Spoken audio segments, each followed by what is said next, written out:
जोया और अली कॉलेज के best friends होते हैं। पूरा कॉलेज अली और जोया की दोस्ती की मिसाल देता। हमेशा साथ रहते, एक दूसरे के दुख दर्द के साथी। जोया अकेली बहुत उदास कॉलेज ग्राउंड में बैठी होती है कि अचानक अली आता है और जोया के साथ बैठ जाता है। क्या हुआ जोया, तुम इतनी उदास क्यों हो? कुछ नहीं अली, बस मैं अपनी दादी को बहुत मिस कर रही हूँ। चलो तो मुझे अपनी दादी के बारे में कुछ बताओ। तुम्हें अपनी दादी की कहानी सुनाती हूँ। मेरी दादी बिरयानी बनाती थी। जोया और उसकी दादी एक दूर गांव में रहती थी, जहां सुबह सिर्फ सूरज के साथ नहीं बल्कि फूलों की खुशबू के साथ होती थी। परिंदों की चहचहाट, ठंडी हवा का झोंका और मिट्टी की महक, जैसे पूरा गांव जिंदगी से मुस्कुराता हो। इस गांव में हवा भी कहानियां सुनाती थी। पेड़ों के पत्ते सरगोशी करते, तितलियां रंग बिखेर देती और हर गली में सुकून बस जाता। शहर के शोर से दूर यहाँ कुदरत दिल को सुकून देती थी। जोया गांव में बच्चों के साथ खेल रही होती है। सुबह की पहली रोशनी के साथ जोया की दादी उठ जाती थी। वुज़ू करके सुकून से नमाज पढ़ती और हाथ उठाकर अल्लाह से दुआ मांगती, अपने घर के लिए, अपने गांव के लिए। वो छत पर जाकर परिंदों को दाना देती, जैसे हर परिंदा उसका अपना हो। परों की फरफराहट और हवा की सरगोशी सुबह को और खूबसूरत बना देती। फिर दादी का रुख होता रसोई की तरफ। ताज़ी सब्जियां धोती, हरी भरी गोभी, लाल सुर्ख गजर, जिनकी खुशबू से पूरा आंगन महक उठता। छोटी देग में जब दादी बिरयानी बनाना शुरू करती तो जैसे जादू चल जाता।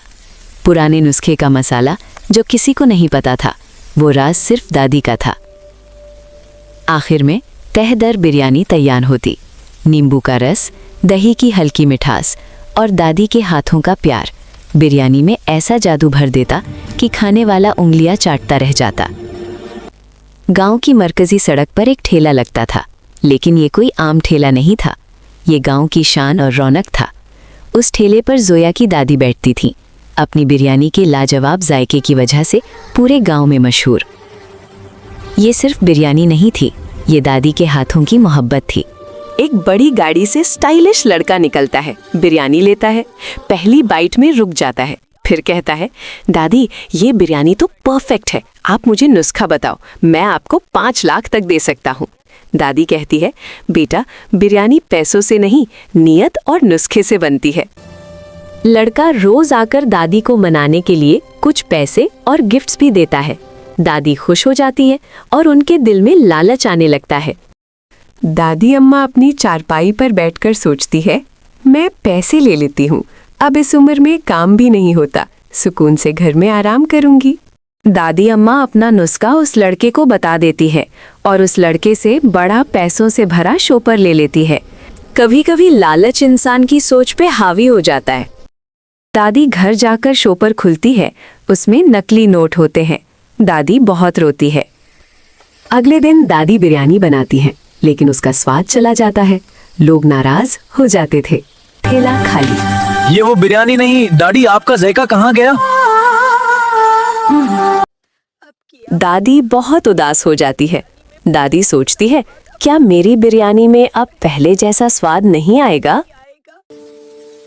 दादी फिर से नए मसाले मिक्स करती हैं, नए तरीके से बिरयानी बनाती हैं, लेकिन फिर भी वो स्वाद नहीं आता है।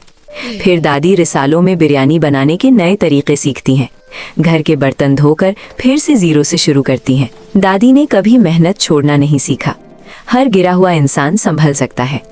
फिर दादी की बिरयानी का स्वाद वापस आने लगता है। लोग खुश हो जाते हैं और दादी की मेहनत रंग ले आती है। इसीलिए कहते हैं, लालच बुरी बला है। याद रखना, लालच हमेशा सब कुछ छीन लेती है, मेहनत कभी नहीं छोड़ना। जोया, तुम्हारी दादी की कहानी हमेशा हमें सीख देती है, तुम एक खूबसूरत इंसान हो। तुम्हारी दादी बहुत मेहनत करती थी। जोया, तुम इंशाल्लाह उनसे जन्नत में मिलना। अगर आप लोगों को कहानी अच्छी लगी, लाइक शेयर सब्सक्राइब जरूर करिएगा।